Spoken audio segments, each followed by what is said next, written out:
আসসালামু আলাইকুম। ডিজিটাল আইসিটির পক্ষ থেকে আপনাদের সবাইকে জানাচ্ছি আন্তরিক শুভেচ্ছা ও অভিনন্দন। আজকে আপনাদের সাথে কথা বলবো একাদশ ও দ্বাদশ শ্রেণীর আইসিটি বিষয়ে শর্টকাট টেকনিক নিয়ে। আমি Roni Ahmed Lablu, chairman digital ICT, BSc MSc computer engineer. Digital ICT শুধু সাভারের মধ্যেই নয়, সারা বাংলাদেশের মধ্যে সর্বোচ্চ পুরস্কারপ্রাপ্ত একটি প্রতিষ্ঠান। এইচএসসির আইসিটি নিয়ে কিছু কথা না বললেই নয়। প্রথমত, বেশিরভাগ শিক্ষার্থীরা আইসিটিতে ফেল করে। শিক্ষার্থীদের মতে আইসিটি ফেল না করলে বলে সে স্টুডেন্টই না। আসলে স্টুডেন্টদের মাঝে এত হতাশার কারণ কি? আমার দীর্ঘ 14 বছর অভিজ্ঞতা থেকে বলতে পারি, বর্তমানে আইসিটি বিষয়ে যে সকল বইগুলো বাজারজাতকরণ করা হয়েছে তা সত্যিকার অর্থে কপি পেস্ট করা। বইগুলোতে পর্যাপ্ত পরিমাণ নিয়মকানুন না থাকার কারণে দেখা যায় একজন স্টুডেন্ট বইটি বারবার রিভিশন করেও তার কাঙ্ক্ষিত ফলাফল অর্জন করতে পারে না।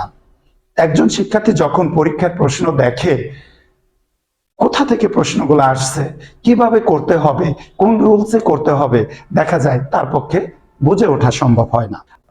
আসলে আইসিটি কি এতটাই কঠিন? না, আমাদের ভাষায় বলবো আইসিটি কোনো কঠিনই নয়।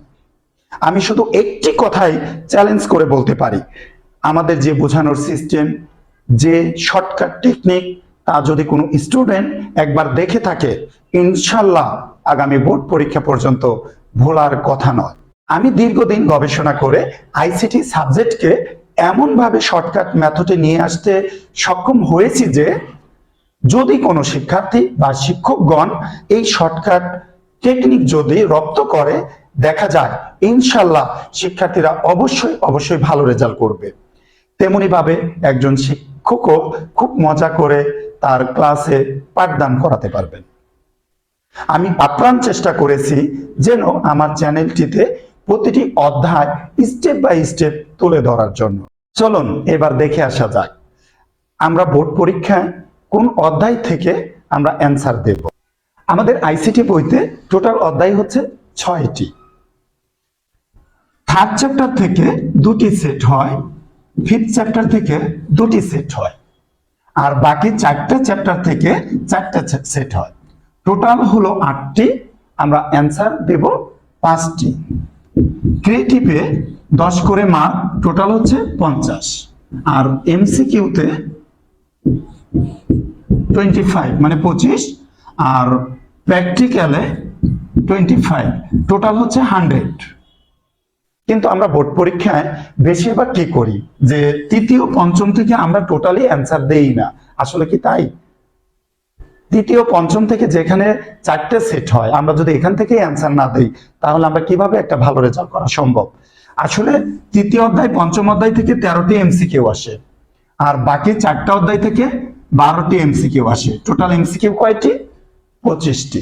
এর জন্য আমরা সবসময় টার্গেট নিব তৃতীয়, পঞ্চম আর চতুর্থ, এই 3টা অধ্যায় থেকে আমরা 5টা প্রশ্নের অ্যান্সার দিব।